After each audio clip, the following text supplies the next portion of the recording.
അസ്സാം വലൈക്കും വറഹമത്തല്ലാഹി വബർക്കാത്തുഹു. പ്രിയപ്പെട്ടവരെ, റമദാനിലെ ആദ്യത്തെ 10 വിട പറഞ്ഞു നിൽക്കുന്ന ഈ ഒരു സന്ദർഭത്തിൽ നമ്മൾ വളരെ ഗൗരവപ്പെട്ട, അല്ലെങ്കിൽ നമ്മുടെ പേഴ്സണാലിറ്റിയെ സംബന്ധിച്ച് വളരെയേറെ നമ്മൾ ശ്രദ്ധ കൊടുത്ത് ചെലവഴിക്കേണ്ട രണ്ടാമത്തെ 10-ലാണ് നമ്മളെല്ലാവരും എത്തി നിൽക്കുന്നത്. നോമ്പുകൊണ്ട്, റമദാൻ മാസം കൊണ്ട് എന്തൊക്കെയാണ് നമ്മുടെ ശരീരത്തിൽ നടക്കുന്ന രാസപ്രവർത്തനങ്ങൾ, ബെനിഫിറ്റ്സ്, കാര്യങ്ങളൊക്കെ നമ്മൾ മനസ്സിലാക്കിയതാണ്.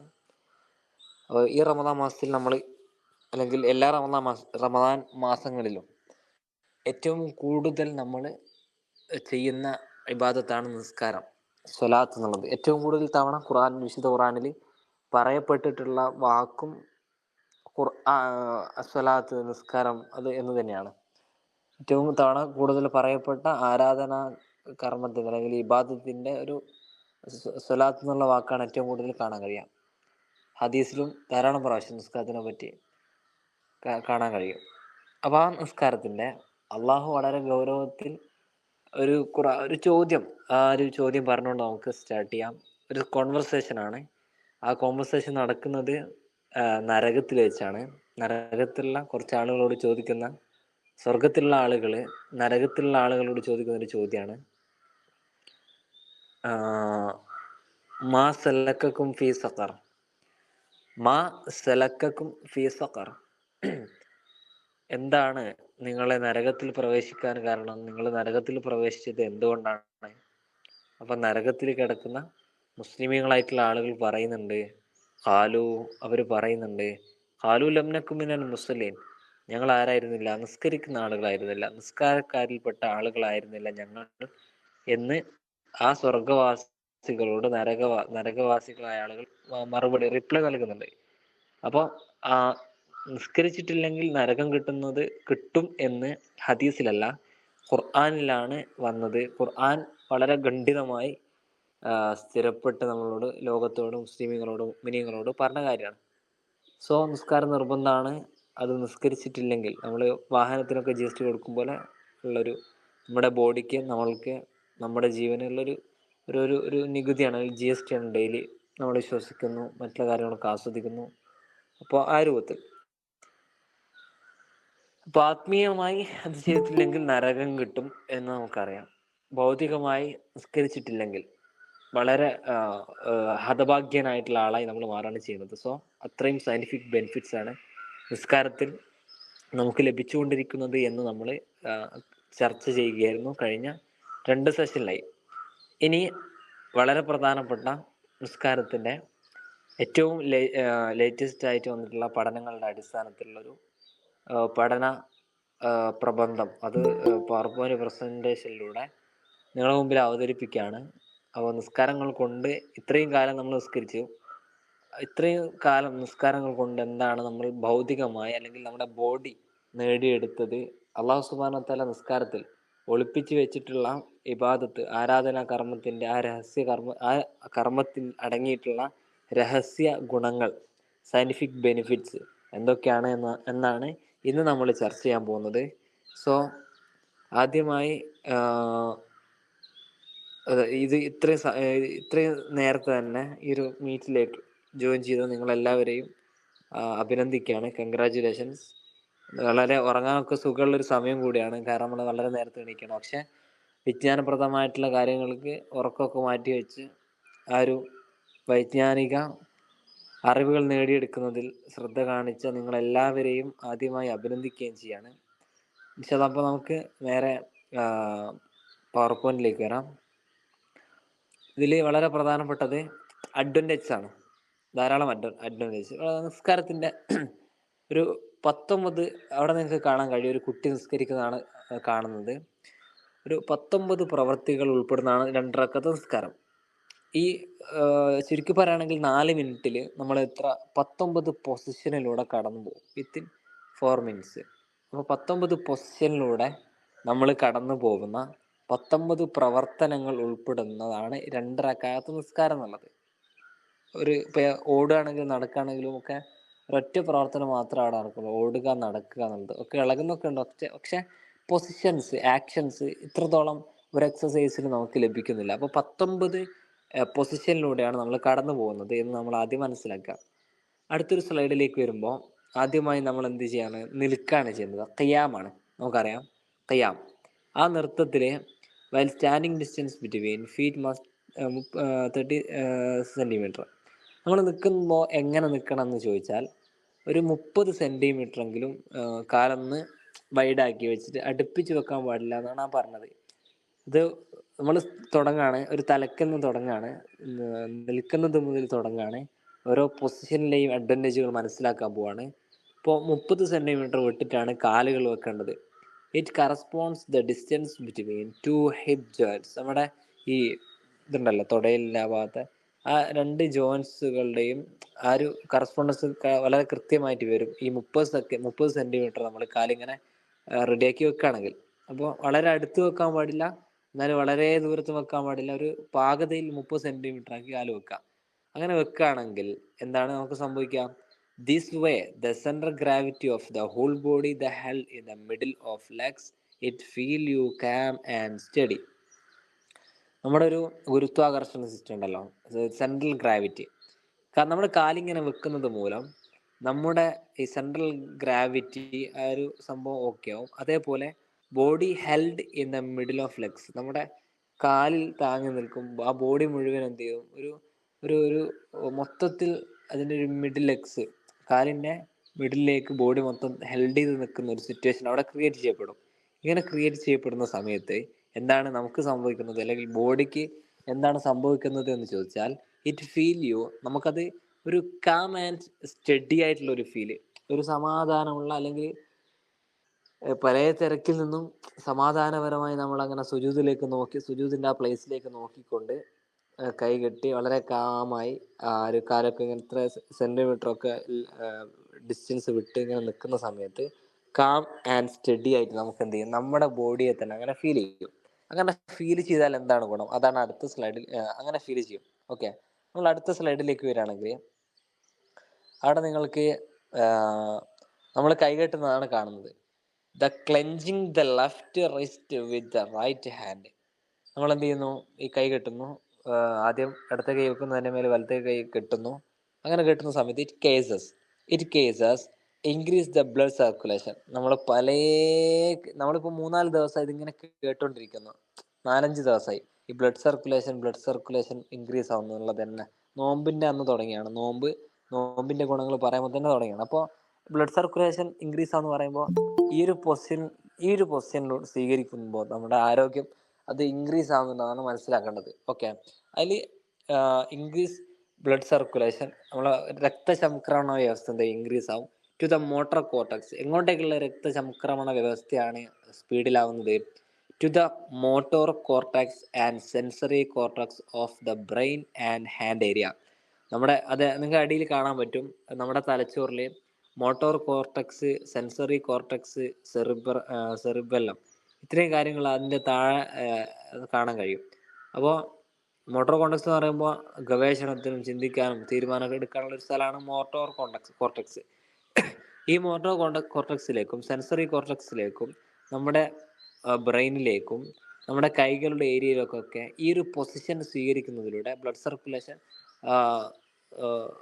വളരെ നല്ല രൂപത്തിൽ അത് ഫ്ലോ ചെയ്യുന്നുണ്ടെന്നാണ് മനസ്സിലാക്കാൻ കഴിയുന്നത്. ഓക്കെ, അടുത്തൊരു സ്ലൈഡിലേക്ക് വരുന്ന സമയത്ത് നിങ്ങൾക്ക് അവിടെ മോട്ടോർ കോർട്ടക്സും സെൻസറി കോർട്ടക്സും കാണാൻ കഴിയും. ഇവിടെ മോട്ടോർ കോർട്ടക്സ് എന്താണെന്ന് ചോദിച്ചാൽ generate the neural impulse to the execution of the voluntary movements. അതിൻ്റെ നമ്മളിപ്പോൾ ഈ രൂപത്തിൽ കൈ കെട്ടുമ്പോൾ എന്താണ് അവിടെ സംഭവിക്കുന്ന സയൻസ്, അവിടെ പ്രവർത്തനം ആവുന്ന കെമിസ്ട്രി എന്താണ് എന്ന് ചോദിച്ചാൽ, ഇപ്രകാരം നമ്മൾ കൈ കെട്ടുമ്പോൾ നിസ്കാരത്തിലെ വിവിധ തരം ചലനങ്ങൾക്കും അതിൻ്റെ ബാലൻസിങ്ങിനും ആവശ്യമായ ഉത്തേജനങ്ങൾ നൽകുന്നതിനായി ബ്രെയിൻ സജ്ജമാകുന്നു. ഒന്നുകൂടെ നിങ്ങൾ ആ സ്ലൈഡിൽ എഴുതിയ കാര്യം ഒന്നുകൂടെ വായിക്കാം. ഇപ്രകാരം കൈ കെട്ടുന്നതിലൂടെ നിസ്കാരത്തിലെ വിവിധ തരം ചലനങ്ങൾക്കും അതിൻ്റെ ബാലൻസിങ്ങിനും ആവശ്യമായ ഉത്തേജനങ്ങൾ നൽകുന്നതിനായി ബ്രെയിൻ സജ്ജമാകുന്നു. കൈകെട്ടൽ causes the efficient preparedness of the brain of നെംസ്. അപ്പോൾ ഈ തരത്തിലുള്ള ഒരു ഉത്തേജനത്തിന് ഈ കൈകെട്ടുന്ന ഒരു പൊസിഷൻ വെറുതെ നമ്മൾ വിചാരിക്കൂലേ, എന്തിനാ ഇപ്പോൾ കൈകെട്ടുന്നൊക്കെ ചിലർ, ഞാൻ ചിന്തിച്ചിട്ടുണ്ട് ഇത് പഠിക്കുന്നതിന് മുമ്പേ. ഞാൻ പേഴ്സണലി ചിന്തിച്ചിട്ടുണ്ട്, എന്തിനാ ഇങ്ങനെ കൈയൊക്കെ കെട്ടി നിസ്കരിക്കുന്നത്. സാധാരണ മറ്റുള്ള ആളുകളൊക്കെ ജസ്റ്റ് അമ്പലത്തിൽ പോയിട്ട് പ്രാർത്ഥിക്കും, പള്ളിയിൽ പോയിട്ട് ഇങ്ങനെ മുട്ടുകുത്തി പ്രാർത്ഥിക്കും, അമ്പലത്തിൽ പോയിട്ട് നിന്നിട്ട് കൈ കഴുകി തൊഴുത് പ്രാർത്ഥിക്കും. അങ്ങനെ എന്തെങ്കിലും ചെയ്താൽ പോരെ, ഇതെന്തിനാണ് ഇങ്ങനെ ഈ തരത്തിലൊക്കെ കൈയൊക്കെ കെട്ടി നിസ്കരിക്കുന്നത് എന്നൊക്കെ ഞാൻ ചിന്തിച്ചിട്ടുണ്ടായിരുന്നു. അപ്പോൾ ആ ചിന്തയുടെ ഫലമായി അന്വേഷണം നടന്നു. ആ അന്വേഷണത്തിന് ഫലമായി പഠനങ്ങൾ നടന്നു. ആ പഠനത്തിന്റെ ഫലമായി ഈ തരത്തിലുള്ള ഞെട്ടിക്കുന്ന അറിവുകൾ കരസ്ഥമാക്കാൻ എനിക്ക് സാധിച്ചു, മാഷാ അല്ലാ. അപ്പം അതാണ് ഇവിടെ ഇപ്രകാരം കൈ കെട്ടുമ്പോൾ ബാലൻസിങ്ങും അതേപോലെ ഉത്തേജനം അത് നമുക്ക് ബ്രെയിന് നൽകുന്നതായി ശരീരം സജ്ജമാകുന്ന തലത്തിലേക്ക് നമ്മുടെ ബോഡി ടോട്ടൽ ചേഞ്ച്ഡ് ആവുകയാണ് ഈ ഒരു കൈകെട്ടുന്നതിലൂടെ. ഓക്കെ, ഇപ്പോൾ കൈകെട്ടുന്നതിൽ സയൻസ് നിങ്ങൾക്ക് മനസ്സിലായിട്ടുണ്ടാവും. ഇതാണ് അതിൻ്റെ ബെനിഫിറ്റ്സ് വരുന്നത്. ഇൻഷാല്ലാ നമ്മൾ ഗ്രൂപ്പിലേക്ക് ഷെയർ ചെയ്യും ഇതിൻ്റെ ഫുൾ ക്ലാസ് നമ്മൾ കേട്ടതിന് ശേഷം ഇൻഷാല്ലാ. അപ്പോൾ കൈകെട്ടുന്നതിൽ സയൻസ് നിങ്ങൾക്ക് മനസ്സിലായിട്ടുണ്ടെന്നാണ് കരുതുന്നത്. നമ്മൾ അടുത്തൊരു സ്ലൈഡിലേക്ക് വരുമ്പോൾ ഇതിൻ്റെ ഒരു മസ്കുലർ അഡ്വാൻറ്റേജ് പറയാണ്. മൊത്തത്തിൽ നമ്മുടെ പേശികൾ, നിങ്ങളൊരു മനുഷ്യന് ആണ് അവിടെ, നമ്മുടെ ബോഡിയാണത്. ഇവിടെ എന്താണ് സംഭവിക്കുന്നത് ചോദിച്ചാൽ, നമ്മളിങ്ങനെ കൈ കെട്ടി നിന്ന് ഫാത്തിഹ ഓതാൻ തുടങ്ങും. ഫാത്തിഹ സൂറത്തൊക്കെ ഇപ്പോൾ തറാവീഹ് ആകുമ്പോൾ കുറേ ലോങ്ങൊക്കെ ഉണ്ട്, നിസ്കാരമൊക്കെ ഉണ്ടല്ലോ. അപ്പോൾ അതർ ബെനിഫിറ്റ്സ് ഓഫ് ക്യാം, മറ്റെന്തൊക്കെയാണ് നിൽക്കുന്നത് കൊണ്ടുള്ള ബെനിഫിറ്റ്സ് എന്ന് ചോദിച്ചാൽ, നിങ്ങൾ നേരത്തെ വെച്ച 30 സെൻറ്റിമീറ്റർ മാറ്റി വെച്ച കാല്, ആ കാലിൻ്റെ നമ്മളിങ്ങനെ നിൽക്കുന്ന സമയത്ത് പ്രഷർ എക്സേർട്ട് 2 ഫീറ്റ്സ്. നമ്മുടെ ബോഡിക്ക് മൊത്തത്തിലൊരു പ്രഷർ ബോഡിക്കുണ്ട്. ആ ബോഡിയുടെ മൊത്തം പ്രഷർ ഈ 2 കാലിലേക്ക് ഇങ്ങനെ വരികയാണ്. Full pressure on the legs. അവിടെ പ്രഷർ ലെഗ്സിലേക്ക് എക്സേർട്ട് ചെയ്തുകൊണ്ടിരിക്കുകയാണ് ഈ നിൽക്കുന്ന സമയത്ത്. റസൂൽ സല്ലല്ലാഹു അലൈഹി വസല്ലമക്ക് കാലിന് നീര് വരുവോളം റസൂൽ നിസ്കരിച്ചെന്ന് കാണാൻ പറ്റുമല്ലോ. അപ്പോൾ ആ രൂപത്തിൽ പ്രഷർ എന്ത് ചെയ്യാണ്, കാലിലേക്ക് വരികയാണ്. It also stretch hamstrings muscles, calf muscles causes. ഇത് ഇങ്ങനെ നിൽക്കുന്ന സമയത്ത് എന്താണ് സംഭവിക്കുന്നത് ചോദിച്ചാൽ, സ്ട്രെച്ച് ചെയ്യും എന്ന് പറഞ്ഞാൽ ഒരു നമ്മുടെ തൊടയുടെ ഭാഗത്തുള്ള പേശികൾ, കാൽമുട്ടിൻ്റെ അതിനുശേഷം വരുന്ന ഭാഗത്തെ പേശികൾ, കാൽപാദത്തിൻ്റെ പുറത്തുള്ള പേശികൾ, കാൽപാദത്തിൻ്റെ അടിയിലുള്ള പേശികൾ, ഇതൊക്കെ മൊത്തത്തിൽ സ്ട്രെച്ച് ആവുമെന്നാണ് പറയുന്നത്. അങ്ങനെ ആയാൽ എന്താണ് അതിൻ്റെ ഒരു ബെനിഫിറ്റ്സ് ആയിട്ട് വരുന്നതെന്ന് നോക്കാം. അത് നിങ്ങൾക്ക് അടുത്തൊരു പിക്ചറിൽ കാണാൻ പറ്റും. ഈ പൊസിഷൻസ്, നിസ്കാരത്തിൽ വരുന്ന ധാരാളം പൊസിഷൻസ്, ഈ പൊസിഷനുകളിൽ നിന്ന് അടുത്ത പൊസിഷനിലേക്കുള്ള നീക്കങ്ങൾ ശരീരത്തെ പൊതുവായി ചലനവിധേയമാക്കുന്നു. ഒരു പൊസിഷനിൽ നിന്ന് നെക്സ്റ്റ് പൊസിഷനിലേക്ക് മാറുമ്പോൾ ആ പൊസിഷൻ ഇങ്ങനെ മാറി മാറി കളിക്കുമ്പോൾ ശരീരം മൊത്തത്തിൽ എന്ത് ചെയ്യും, നിസ്കാരത്തിൽ ഓരോ പൊസിഷനുകളിൽ നിന്ന് അടുത്ത പൊസിഷനുകളിലേക്കുള്ള നീക്കത്തെ ശരീരത്തെ പൊതുവെ ചലന വിധേയമാക്കും. ഓക്കെ, മൊത്തത്തിൽ ബോഡി മൂവിങ് ആ രൂപത്തിലേക്കുള്ള ഒരു മൂഡ് ചേഞ്ച് ആവും. അതായത് ആ പച്ച മഷിയിൽ നിങ്ങൾ ശ്രദ്ധിക്കുക, നമ്മുടെ അസ്ഥികൾക്കും പേശികൾക്കും സന്ധികൾക്കും, അസ്ഥികൾ, പേശികൾ, സന്ധികൾ, ഈ 3 കാര്യങ്ങൾക്കും ജോയിൻസ്, അവയിലുള്ള സിഗ്മെന്റുകൾ, ടെൻഡോൺസുകൾ, ഇതിനൊക്കെ എന്ത് ചെയ്യുന്നു, ചലനം ലഭ്യമാക്കുന്നുണ്ട്. അപ്പം ബോഡിയുടെ മൊത്തം ചലനം ഈ ഒരു ജോയിൻസുകൾ, അതായത് ഈ 19 നമ്മൾ നേരത്തെ പറഞ്ഞ 19 പൊസിഷൻസുകളിലൂടെ നമ്മൾ മൂവ് ചെയ്യുന്ന സമയത്ത് മൊത്തത്തിൽ ഈ പറഞ്ഞ സന്ധികൾ, പേശികൾ, അസ്ഥികൾ, ജോയിൻസ്, ഇവയുള്ള ലിഗ്മെന്റ്, ടെൻഡോൺസ്, ഈ കാര്യങ്ങളൊക്കെ ചലനം ലഭ്യമാക്കുന്നതായി സയൻസും പഠിച്ച ആളുകളൊക്കെ കണ്ടെത്തിയിട്ടുണ്ട്. അപ്പോൾ അത് നമ്മൾ നേരെ അടുത്ത സ്ലൈഡിലേക്ക് വരികയാണ്. അവിടെ നിങ്ങൾക്ക് കാണാൻ പറ്റും ഒരു കുട്ടി റുക്കുവും സുജൂദും ചെയ്യാണ്. ജസ്റ്റ് മസ്കുലർ സ്ട്രെച്ച് വിത്ത് റുക്കു ആൻഡ് സുജൂദ്. അതുകൊണ്ടൊന്ന് ഈ ഒരു പേശികളുടെ സ്ട്രെച്ച് അതെങ്ങനെയാണ് വരുന്നത്, റുക്കു ചെയ്യുന്ന സമയത്തും സുജൂദ് ചെയ്യുന്ന സമയത്തും പലതരത്തിലുള്ള പേശികൾ, കഴുത്തിൻ്റെ ഭാഗത്തുള്ളത്, പുറത്തിൻ്റെ ഭാഗത്തുള്ളത്, കൈയുടെ ഭാഗത്തുള്ളത്, ചെസ്റ്റിൻ്റെ ഭാഗത്തുള്ളത്, പിന്നെ മസിൽസിൻ്റെ ഭാഗത്തുള്ളത്, പിന്നെ പല കൈപ്പത്തിയുടെ ഭാഗത്തുള്ളത്, തുടങ്ങി പല ടൈപ്സ് ഓഫ് നമ്മുടെ മസിൽസുകൾ, ആ രൂപത്തിലുള്ള പേശികൾ, ഷോൾഡർ, ഹാൻഡ്സ്, പാംസ് മസിൽസ്, ഈ കാര്യങ്ങളൊക്കെ എന്ത് ചെയ്യുന്നു, ഈ പേശികൾ മൊത്തത്തിൽ പേശികളിലാണ്. ഈ ഒരു നിസ്കാരത്തിലെ ഒരു അഡ്വാൻറ്റേജ്, പേശികൾ, മസിൽസിനാണ് എന്ത് ചെയ്യുന്നത്, അനക്കങ്ങളിൽ ചലനങ്ങൾ സംഭവിക്കുന്നത്. ഇങ്ങനെ മൊത്തത്തിൽ പേശികളിൽ ചലനം സംഭവിച്ചാൽ എന്താണ് നമുക്ക് ലഭിക്കാവുന്ന വണ്ടർഫുൾ ആയിട്ടുള്ള അമേസിങ് ആയിട്ടുള്ള അഡ്വാൻറ്റേജ് എന്നാണ് നമ്മൾ നോക്കാൻ പോകുന്നത്. സോ നമുക്ക് അവിടെ ഒരു സ്ലൈഡ്, അടുത്തൊരു സ്ലൈഡ് നമുക്ക് കാണാൻ പറ്റും, സ്റ്റിമുലേഷൻസ്. അവിടെ നിങ്ങൾ ആ എഴുതിയത് ശരിക്കും വായിക്കാം. അപ്പോൾ ഇത്രയും സമയം നമ്മൾ സംസാരിച്ചത് പേശികളുടെ ചലനത്തിനെ കുറിച്ചാണ്. ഇങ്ങനെ പേശികൾ ചലിക്കുമ്പോൾ എന്താണ് സംഭവിക്കുന്നത്? ഞാനിത് പിന്നെ പഠിച്ച സമയത്ത് ശരിക്കും പറയുകയാണെങ്കിൽ ആദ്യത്തെ ഒരു ഒരു ഒരു 5-6 സെക്കൻഡിൽ ഒന്ന് സ്റ്റക്കായി, എന്ന് പറഞ്ഞാൽ ഒന്ന് അമേസിങ് ആയി. അവിടെ സംഭവിക്കുന്നത്, പേശികൾ ചലനത്തിന് വിധേയമാകുമ്പോൾ ആദ്യം പേശികളുടെ സങ്കോചത്തിന് കാരണമാകുന്ന നാഡീ പ്രേരണകൾ, സ്റ്റിമുലേഷൻസ് ഉണ്ടാവും. ഇതുകൊണ്ട് മാത്രം പേശികളുടെ വലിപ്പത്തിൽ യാതൊരു മാറ്റവുമില്ലാതെ പേശികൾ ശക്തി നേടും. പേശികൾക്ക് എന്തുണ്ടാവും? ശക്തി നേടാനുള്ള ഒരു ടെൻഡൻസി അവിടെ വരും. ദൈനംദിന മെച്ചപ്പെട്ട പ്രവർത്തനക്ഷമത കൈവരിക്കും. ഇപ്പോൾ ഡെയിലി നമ്മളിങ്ങനെ നിസ്കരിക്കുന്ന സമയത്ത് പേശികൾക്ക് പ്രവർത്തനക്ഷമത ഉണ്ടാവും. Point number 2. ഒന്നാമത്തത് പേശികൾക്ക് ശക്തി വെക്കും. രണ്ടാമത്തത് പേശികളുടെ പ്രവർത്തനക്ഷമത കൈവരിക്കും. അതേപോലെ മൂന്നാമത്തത് വാർദ്ധക്യത്തിനൊപ്പം വരാൻ സാധ്യതയുള്ള ചലനാത്മകത വൈകിപ്പിക്കാനും ഇത് സഹായിക്കുന്നതാണ്. ഇപ്പോൾ ചെറുപ്പത്തിലെ നിസ്കരിച്ച് തുടങ്ങുന്ന ഒരാൾക്ക് പേശികളിൽ മാത്രം ഇത്രയും അഡ്വാൻറ്റേജ് നമുക്ക് കാണാൻ കഴിയും. ഇപ്പോൾ ഒന്നുകൂടെ നോക്കാം. പേശികളുടെ സങ്കോചത്തിന് കാരണമാകുന്ന നാഡീപ്രേരണ സിമുലേഷൻസ് ഒക്കെ ഉണ്ടാവും. ഇത് പേശികളുടെ വലിപ്പത്തിൽ യാതൊരു മാറ്റവുമില്ലാതെ പേശികൾ എന്ത് ചെയ്യുന്നു? ശക്തി നേടുന്നു. അതേപോലെ ദൈനംദിനം മെച്ചപ്പെട്ട പ്രവർത്തനക്ഷമത കൈവരിക്കുന്നു. വാർദ്ധക്യത്തിനൊപ്പം വരാനുള്ള സാധ്യതയുള്ള ധാരാളം രോഗങ്ങൾ ഇത് ചലനാത്മകത വൈകിപ്പിക്കാനൊക്കെ സഹായിക്കും. സോ പ്രോട്ടീൻ സിന്തസിസിൽ വരുമ്പോൾ, ചലനത്തിന് വിധേയമാകുമ്പോൾ പ്രോട്ടീൻ സമന്വയത്തിന്റെ വർധനവിന് കാരണമാവുകയും പേശി കോശങ്ങൾ വലുതും ശക്തമാവുകയും ചെയ്യുന്നു. നിങ്ങളൊന്ന് ആലോചിച്ച് നോക്കൂ. നമ്മളിങ്ങനെ ഖിയാം റുക്കു ചെയ്ത് തലത്ത് സുജൂദ് ഇടയിൽ ഇരുത്തം, അത് കഴിഞ്ഞിട്ട് വീണ്ടും സുജൂദ്, പിന്നെ മേലെ, പിന്നെ റുക്കു, സുജൂദ്, അങ്ങനെ പോകുന്നില്ല. ചിലപ്പോൾ ഈ നിസ്കാരത്തിൽ ചൊല്ലുന്ന ദിക്റുകളുടെയും ആയത്തുകളുടെയും ഒക്കെ അർത്ഥം അറിയാതെയാണ്, മീനിങ് അറിയാതെയാണ് ഒരാൾ നിസ്കരിക്കുന്നതെങ്കിൽ അയാളുടെ ശ്രദ്ധ മുഴുവനും ആ ചലനത്തിലായിരിക്കും. ശ്രദ്ധ. ഒരു ഫുള്ളി കോൺഫിഡന്റ് ഇല്ലാതെ ആയിരിക്കും മീനിങ് അറിയാത്ത ആളുകളൊക്കെ നിസ്കരിക്കുക. സോ ഇങ്ങനെ ആ ഒരു 19 പൊസിഷനിലൂടെ പോകുന്ന സമയത്ത് നമുക്ക് പേശികൾക്ക് ഇത്രയും ബെനിഫിറ്റ്സ് ലഭിക്കണം എന്നുണ്ടെങ്കിൽ നമ്മൾ അതിന്റെ ഒരു അഡ്വാൻറ്റേജ് എത്രയാണ്, അതിന്റെ വലിപ്പം എന്നൊന്ന് ആലോചിച്ച് നോക്കും. ചലനത്തിന് വിധേയമാകുമ്പോൾ പ്രോട്ടീൻ സമന്വയത്തിന്റെ വർധനവിന് കാരണമാവുകയും പേശി കോശങ്ങൾ വലുതും ശക്തമാവുകയും ചെയ്യുന്നു എന്നൊരു ബിഗ് അഡ്വാൻറ്റേജ് ആണ് പേശികളെ സംബന്ധിച്ച് നമുക്കുള്ളത്. ഇപ്പൊ ഇനി നമ്മുടെ മനുഷ്യന്റെ ഒരു ശരീരം അവിടെ ഇങ്ങനെ കാണും. അവിടെ കുറെ റെഡ് ഇത് കാണാൻ പറ്റും. അതൊക്കെ പേശികളാണ്. ഇപ്പൊ ശരീരത്തിലെ പ്രധാനപ്പെട്ട ഭാഗങ്ങളാണ് കൂട്ടിച്ചേർത്തപ്പെട്ട സന്ധികൾ. നമ്മളെ ഷോൾഡറിന്റെ ആ ഭാഗം, കൈയുടെ നടു, കൈപ്പത്തിയിലേക്കുള്ള അവിടെ വരുന്ന ജോയിന്റ്, അതേപോലെ തുടയുടെ ആ സ്റ്റാർട്ടിങ് പൊസിഷന്, മുട്ട്, പിന്നെ അതേപോലെ കാൽപാദം.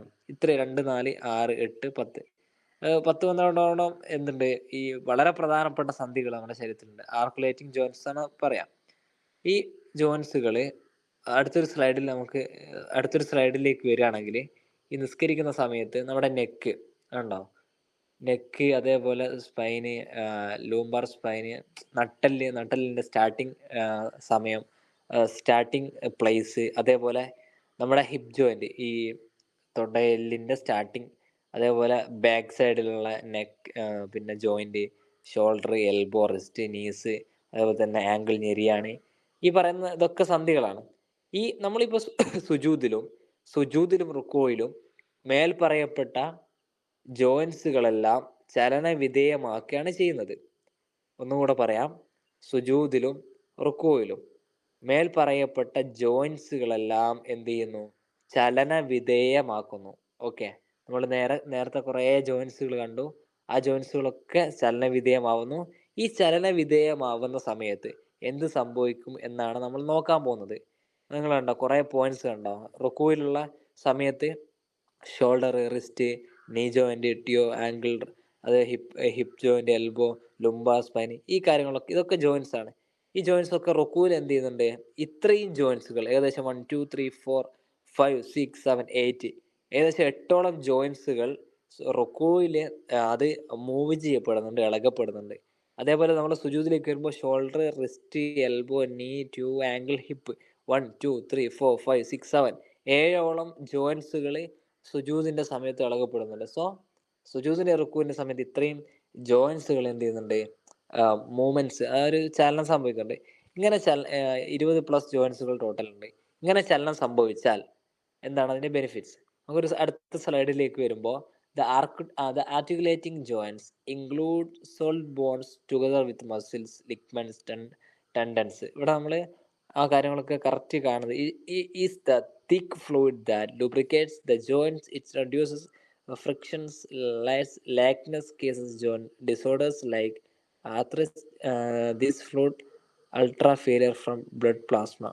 ബ്ലഡ് പ്ലാസ്മ എന്ന അസുഖത്തിൽ നിന്ന് വരെ ഈ ഒരു സന്ധികൾ ഇളകുന്ന സമയത്ത് നമുക്ക് അതിനെ ഒരു പരിധി വരെ തടയാൻ കഴിയുന്നതാണ് ആ സംഭവമൊക്കെ പറയുന്നത്. തൊട്ട് താഴേക്ക് വരുമ്പോൾ നിങ്ങൾക്ക് അവിടെ ഈ രണ്ട് കാലിൻ്റെയും അതേപോലെ തന്നെ കൈയിൻ്റെ ഒക്കെ ഒരു ഇത് കാണാൻ കഴിയും. ഇവിടെ പറയുന്നതിൻ്റെ അഡ്വാൻറ്റേജ്, ഇത്തരം ജോയിന്റുകളിൽ കാണുന്ന മസിൽസ്, ലിഗ്മെന്റ്സ്, ടെൻഡോൺസ്, സൈനോവിയൽ ഫ്ലൂയിഡ് എന്നിവയുടെ പ്രവർത്തനം കാര്യക്ഷമമാകുന്നതിന് ഇവിടങ്ങളിൽ രക്തപ്രവാഹം സുലഭമായി നടക്കേണ്ടതുണ്ട്. അപ്പോൾ അവിടെ എന്താണ് നമ്മളിപ്പോൾ ഇങ്ങനെ ജോയിൻസ് ഇളക്കുന്നതിൻ്റെ പ്രാധാന്യം, അതാണ് പറയാൻ പോകുന്നത്. ഈ സന്ധികളിലൊക്കെ ഇത് മസിൽസ്, ലിഗ്മെന്റ്സ്, ടെൻഡോൺസ്, ഈ ഫ്ലൂയിഡ് ഇതൊക്കെ പ്രവർത്തനക്ഷമമാണോ? ഈ പ്രവർത്തനക്ഷമമാവുന്നതിന് ഇവിടങ്ങളിൽ രക്തപ്രവാഹം വളരെ സുലഭമായി നടക്കേണ്ടതുണ്ട്. ആ രക്തപ്രവാഹം നടക്കുന്ന ഒരു പ്രോസസ്സാണ് അടുത്ത സ്ലൈഡിൽ നമ്മൾ കാണുന്നത്. നമ്മുടെ ബയോ മെക്കാനിക്കൽ സയൻറ്റിസ്റ്റുകളുടെ പഠനം അനുസരിച്ച് they are studying the mechanical movements of our bodies. പറയുന്നത് ചലനം ആ ഭാഗത്തേക്ക് രക്തപ്രവാഹം കൂടുതൽ കാരണമാക്കുന്നതാണ്. ഏത് ഭാഗമാക്കാണോ ചലിക്കുന്നത് ആ ഭാഗത്തേക്ക് മുഴുവനും രക്തപ്രവാഹം കൂടാൻ കാരണമാവുന്നു. അങ്ങനെ കൂടുന്ന സമയത്ത് ഈ പറയുന്ന നമ്മൾ നേരത്തെ ചർച്ച ചെയ്ത സന്ധികളിലെ അവിടെ നടക്കേണ്ട ബ്ലഡ് സർക്കുലേഷൻ വളരെ ഫ്ലുവൻ്റ് ആയിട്ട് നടക്കുന്നു എന്ന് നമുക്ക് കാണാൻ കഴിയും. അങ്ങനെ നടക്കുന്ന സമയത്ത് മസിലുകളും നമ്മുടെ ലിഗ്മെന്റുകളും ടെൻഡോണുകളും ഒക്കെ ദൃഢീകരിക്കപ്പെടുന്നു, അതേപോലെ തന്നെ ബലിഷ്ഠമാവുകയും ചെയ്യുന്നു. ഇത്രയും ബെനിഫിറ്റ്സ് ആണ് ഈ ഒരു ബ്ലഡ് ഫ്ലോ അവിടെ ഉണ്ടാകുന്നത് പോലെ നമുക്ക് സംഭവിക്കുന്നത്. അമേരിക്ക വന്നൊരു study, the American college of sports medicine recommends loading exercises for example weight bearing in റുക്കു. നമ്മളിങ്ങനെ റുക്കുവിൽ നിൽക്കുന്ന സമയത്ത് നമ്മുടെ ബോഡിയുടെ മൊത്തം വെയിറ്റ് നമ്മുടെ കാൽമുട്ടിലേക്ക് കൈമുട്ട് കൊണ്ട് പിടിച്ചുകൊണ്ട് വരികയാണ് ഇങ്ങനെ ചെയ്യുമ്പോൾ. സോ ഈ റുക്കു അത് അങ്ങനെ ചെയ്യുന്നത് മെയിൻറ്റെയിൻ ബോൺ ഹെൽത്ത്, നമ്മുടെ എല്ലിൻ്റെ ആരോഗ്യത്തിന്, which helps minimising the risk of osteoporosis എന്ന അസുഖം പോലും, അതുപോലും എല്ലിൻ്റെ ബലക്ഷയം എന്നാണ് അതിന് പറയാം. ആ എല്ലിൻ്റെ ബലക്ഷയം വരുന്ന ആ ഒരു സിറ്റുവേഷൻസ് ഇപ്പോൾ കുറേ ആളുകൾക്ക് കാണപ്പെടുന്നുണ്ട്. ആ സിറ്റുവേഷൻസ് എന്ത് ചെയ്യുന്നു, എല്ലിൻ്റെ ബലക്ഷയം എന്ന ആ ഒരു സിറ്റുവേഷൻസ് ഇല്ലാതെയാക്കാൻ ഈ തരത്തിൽ വളരെ കൃത്യമായി സമാധാനത്തിൽ റുക്കൂ ചെയ്യുന്ന ആളുകൾക്ക് അതില്ലാതെയാവുന്നതാണ്. അപ്പോൾ ഈ തരത്തിൽ എക്സസൈസ് ചെയ്യാൻ അല്ലെങ്കിൽ ഈ തരത്തിലുള്ള ഒരു ചികിത്സ അമേരിക്കൻ സ്റ്റഡീസ് എന്ത് ചെയ്യുന്നുണ്ട്, ലൈക്ക് റുക്കുവിനെ പോലുള്ള ഒരു ചികിത്സ അവർ ഈ പറയുന്ന ബലക്ഷയത്തിന്റെ കാര്യത്തിൽ ആ രോഗികൾക്ക് നിർദ്ദേശിച്ചു കൊടുക്കുന്നുണ്ട്. ഓക്കെ, അപ്പോൾ ഓട്ടോമാറ്റിക് ട്രീറ്റ്മെന്റ് ആണ്. The prayers movements are simultaneously and automatic treatment and effective prevention. അപ്പോൾ നമ്മൾ അറിയാതെ ഓട്ടോമാറ്റിക്കായി എല്ലിന് വരുന്ന ബലക്ഷയത്തെ റുക്കു എന്ന പൊസിഷനിലൂടെ നമ്മൾ പിൻകടക്കുകയാണ് ചെയ്യുന്നത്. അപ്പോൾ അതൊരു വല്ലാത്തൊരു അഡ്വാൻറ്റേജ് തന്നെയാണ്. മാഷാ അല്ലാഹ്, വർക്കൗമാറാക്കിയാണ് നിങ്ങൾ റുക്കൂ ചെയ്യുന്നവരോടൊപ്പം റുക്കൂ ചെയ്യുക എന്ന് ഖുർആനിൽ കാണാൻ കഴിയും. ഇവിടെ നമ്മൾ അടുത്തൊരു സ്ലൈഡിലേക്ക് വരുമ്പോൾ നിങ്ങൾക്ക് അവിടെ കുറച്ച് കാര്യങ്ങൾ കാണാൻ കഴിയും. ഇവിടെ സന്ധികളുടെ ചലനങ്ങളാണ് പോഷകങ്ങളും ഓക്സിജനും സന്ധികളിൽ ലഭിക്കുന്ന ഏക മാർഗം. നമ്മുടെ ജോയിൻസിന്റെ മൂവ്മെന്റ്സ് ആണ് പോഷകങ്ങളും ഓക്സിജനും നമ്മുടെ ജോയിൻസുകളിൽ ലഭിക്കുന്ന ഏക മാർഗം. ഇങ്ങനെ എത്താതിരുന്നാൽ നമുക്ക് സംഭവിക്കുന്നത് സന്ധിവാതം, വേദനാജനകമായ സന്ധികൾ, പക്ഷാഘാതം എന്നിവയ്ക്ക് കാരണമാകാം. മാത്രമല്ല ഇത് കാരണത്താൽ ബാക്ടീരിയകളും വൈറസുകളും സന്ധികളിൽ സുരക്ഷിത താവളം കണ്ടെത്തുന്നു. അതിനാൽ നമസ്കാരം വളരെ കൂടുതൽ ഓർത്തോപീഡിക് ഗുണങ്ങൾ ലഭിക്കുന്നുണ്ട് എന്ന് പഠനങ്ങളാണ് പറയുന്നത്. നിങ്ങൾക്ക് തൊട്ട് ഒരു കുട്ടി നിസ്കരിക്കുന്ന കാണാൻ പറ്റും. നമ്മൾ പിന്നെ ചർച്ച ചെയ്ത് ഏകദേശം 8 അവിടെ കാണാൻ പറ്റും. അപ്പോൾ ഇത് പതിവായി റൊട്ടീൻ പതിവായി physical activity can improve muscular fitness. നമ്മൾ അത് കണ്ടിന്യൂ ആയിട്ട് ചെയ്യുന്നത് മൂലം ക്രോണിക് ഡിസീസ്, ഡിസബിലിറ്റി കാര്യങ്ങളൊക്കെ പോവും. സന്ധികൾക്കുണ്ടാകുന്ന സക്രിയവും സന്നദ്ധവുമായ വഴക്കവും വിപുലീകരണവും അതും ഒരു ദിവസത്തിലുടനീളം ഉണ്ടാകുമ്പോൾ പേശികളെ ശക്തിപ്പെടുത്തുന്നതിനും സന്ധികളുടെ ഇലാസ്റ്റിക് പ്രവർത്തനങ്ങൾ നിലനിർത്തുന്നതിനും വളരെയധികം ഉചിതമായ വ്യായാമങ്ങളാണ് നിസ്കാരത്തിലൂടെ ഉണ്ടാവുന്നത്. ഇതിപ്പോ ഒരു പ്രാവശ്യം കേട്ടാലൊന്നും നമുക്ക് മനസ്സിലാവില്ല. 1, 2, 3, 4 പ്രാവശ്യമൊക്കെ കേട്ട് മനസ്സിലാക്കി അതിലൊരു വണ്ടറിങ് അല്ലെങ്കിൽ അതിലൊരു അമേസിങ് കണ്ടെത്തുന്നതിലാണ് മൈൻഡ്, നമ്മുടെ മനസ്സിലൊരു സാറ്റിസ്ഫാക്ഷൻ ഫീലിംഗ് ശരിക്കും ബോധ്യപ്പെടാം. ഒന്നുകൂടെ നമുക്കത് വായിച്ചു നോക്കാം. സന്ധികൾക്കുണ്ടാകുന്ന സക്രിയവും സന്നദ്ധവുമായ വഴക്കവും വിപുലീകരണവും അതും ഒരു ദിവസത്തിലുടനീളം ഉണ്ടാകുമ്പോൾ പേശികളെ ശക്തിപ്പെടുത്തുന്നതിനും സന്ധികളുടെ ഇലാസ്റ്റിക് പ്രവർത്തനങ്ങൾ നിലനിർത്തുന്നതിനും വളരെയധികം ഉചിതമായ വ്യായാമങ്ങളാണ് നിസ്കാരത്തിലൂടെ ഉണ്ടാവുന്നത്. ഇത് എല്ലാ സന്ധികളെയും അകാല അപജയത്തിൽ നിന്നും മറ്റ് രോഗങ്ങളിൽ നിന്നും സംരക്ഷിക്കുന്നു. ഈ ചലനങ്ങൾ ഒരേ സമയം ഒരു യാന്ത്രിക ചികിത്സയും ഫലപ്രദമായ പ്രതിരോധവുമാണ്. നമ്മളെ അറിയാതെ നമ്മൾ ചെയ്യുന്ന ചികിത്സ അതേപോലെ ഫലപ്രദമായിട്ടുള്ളൊരു പ്രതിരോധം കൂടിയിട്ടാണ് ഈ പറയുന്ന മൂമെന്റ്സ് വരുന്നത്. ഇനി നമ്മളിലേക്ക് വരാം, നമ്മളെ കുറിച്ച് ചിന്തിക്കാം. അവിടെ അടുത്തൊരു സ്ലൈഡിൽ നമ്മളെ കുറിച്ച് ചിന്തിക്കാൻ വേണ്ടിയിട്ടാണ്. നമ്മുടെ അസ്ഥികൾ, നമ്മുടെ പേശികൾ, നമ്മുടെ സന്ധികൾ ഇവയെല്ലാം ഒരുമിച്ച് പ്രവർത്തിച്ച് നമ്മുടെ ശരീരത്തെ അത്ഭുതകരമായി ചലിപ്പിക്കുന്ന ഒരു യന്ത്രമാക്കി മാറ്റാണ് ചെയ്യുന്നത്. അതാണ് നിസ്കാരം കൊണ്ടുള്ള ഏറ്റവും വലിയ അഡ്വാൻറ്റേജ്. അപ്പോൾ അടുത്ത തവണ നമ്മൾ നിസ്കാരം ഇന്നിപ്പോ ദുഹാ നിസ്കരിക്കുന്ന സമയത്ത് നമ്മളെ മുസ്ലിമാക്കി മാറ്റിയതിന് അള്ളാഹുവിനോട് തീർച്ചയായും നമ്മൾ ശുക്ർ ചെയ്യേണ്ടതുണ്ട്. അൽഹംദുലില്ലാഹി റബ്ബിൽ ആലമീൻ എന്ന് പറയേണ്ടതുണ്ട്. ഇവിടെ നമുക്ക് ഖുറാനിൽ കാണാൻ കഴിയും, ഇന്ന സ്വലാത്ത കാനത്ത് അലൽ മുഅ്മിനീന കിതാബ് മൗഖൂത്ത. അതേപോലെ ഇതിന്റെ അവസാനമാണ് ഇന്ന സ്വലാത്ത കാനത്ത് അലൽ മുഅ്മിനീന കിതാബ് മൗഖൂത്ത. നിസ്കാരം നമുക്ക് നിർബന്ധമാക്കപ്പെട്ടിട്ടുള്ള ഒരു ആരാധന തന്നെയാണ്. അതുകൊണ്ട് ആ ആരാധനയെ മുറുകെ പിടിക്കുന്ന ആളുകളാണ് നമ്മൾ. ഇങ്ങനെ മുറുകെ പിടിക്കുമ്പോൾ ഞാൻ പറഞ്ഞ നമ്മളിനി ചർച്ച ചെയ്യാനിരിക്കുന്ന ഈ പറഞ്ഞ പേശികളുടെ അല്ലെങ്കിൽ മസിൽസിന്റെ കാര്യങ്ങളുമായി ബന്ധപ്പെട്ടുള്ള ധാരാളം ഗുണങ്ങൾ തീർച്ചയായും നമുക്ക് ലഭിക്കുന്നുണ്ട് എന്ന് ഏറ്റവും ചുരുങ്ങിയത് നമ്മൾ മനസ്സിലാക്കുക. ഇത് നമ്മുടെ യൂട്യൂബ് ചാനലിൽ വരുമ്പോൾ അത് കുറച്ചും കൂടെ ഒന്നോ രണ്ടോ പ്രാവശ്യം അത് കേൾക്കുമ്പോഴാണ് കുറച്ചും കൂടെ അത് നമുക്ക് പഠനത്തിനും ചിന്തക്കൊക്കെ ഗവേഷണത്തിനൊക്കെ നമുക്ക് വേണ്ടി തന്നെ അത് ചിന്തിക്കാനൊക്കെ പഠിക്കാനൊക്കെ കഴിയുന്ന രൂപത്തിലേക്ക് നമുക്ക് ഫാമിലി മക്കള് ഈ +2 ഡിഗ്രി അല്ലെങ്കിൽ 10ാം ക്ലാസ് ഒക്കെ പഠിക്കുന്ന കുട്ടികൾക്ക് ഈ കാര്യങ്ങളൊക്കെ പറഞ്ഞു കൊടുത്തുകൊണ്ട് ഇത്രയും അഡ്വാൻറ്റേജ് ഒക്കെ നിസ്കാരത്തിനൊക്കെ ഉണ്ട് എന്ന് പറഞ്ഞ് മനസ്സിലാക്കുമ്പോൾ തീർച്ചയായും ആ രൂപത്തിൽ അത് അവരെടുക്കുകയും ആ അഡ്വാൻറ്റേജിന് വേണ്ടിയിട്ട് നിസ്കാരമൊക്കെ ചെയ്യുന്ന സമയത്ത് അത് ലൈഫിന്റെ ഭാഗമായിട്ട് മാറുകയും ഒരു പക്വതയൊക്കെ എത്തുമ്പോൾ ആത്മീയമായൊരു തലത്തിലേക്ക് അവർ ഉയരുന്ന സമയത്ത് തീർച്ചയായും അതിന്റെ ഗുണങ്ങൾ അവർ മനസ്സിലാക്കിയിട്ടുള്ള ഒരു പ്രൗഡ് മുസ്ലിംസായി, അഭിമാനബോധമുള്ള മുസ്ലിം യുവാക്കളും യുവതികളും കുട്ടികളും മുതിർന്നവരും ഒക്കെ നമ്മുടെ തലമുറ, നമ്മുടെ ഉമ്മത്ത് മാറേണ്ട സമയം അതിക്രമിച്ചിരിക്കുന്നു. അപ്പോൾ ഈ തലത്തിലുള്ള പ്രൗഡ്നെസ്, അഡ്വാൻറ്റേജ്, ബെനിഫിറ്റ്സ് ഇത് നമുക്ക് എല്ലാവരിലേക്കും എത്തിക്കേണ്ടതുണ്ട്. ഈ സന്ദേശം നമുക്ക് മാത്രം അറിഞ്ഞാൽ പോരാ, നമ്മുടെ കൂടെയുള്ള ആളുകൾ, നിസ്കരിക്കുന്ന ആളുകളൊക്കെ ഇത് അറിയണം. ആ രൂപത്തിലുള്ള വൈജ്ഞാനിക സേവനത്തിൽ നിങ്ങളും പങ്കാളികളാവണം എന്ന് മാത്രം പറയാണ്. ഇൻഷാ അല്ലാഹ് ഇതിന്റെ മസ്കുലാർ അഡ്വാൻറ്റേജ് ആണ് ഇനി നമ്മൾ നാളെ ചർച്ച ചെയ്യാൻ പോകുന്നത്. ഇത്രയും സമയം കേട്ടിരുന്ന എല്ലാവർക്കും ഒരുപാട് നന്ദി അറിയിച്ചുകൊണ്ട് ശുക്രൻ ജസീലൻ, ജസാക്കല്ലാഹു ഖൈറൻ. അസ്സലാമു അലൈക്കും വറഹ്മത്തുള്ളാഹി വബറകാതുഹു.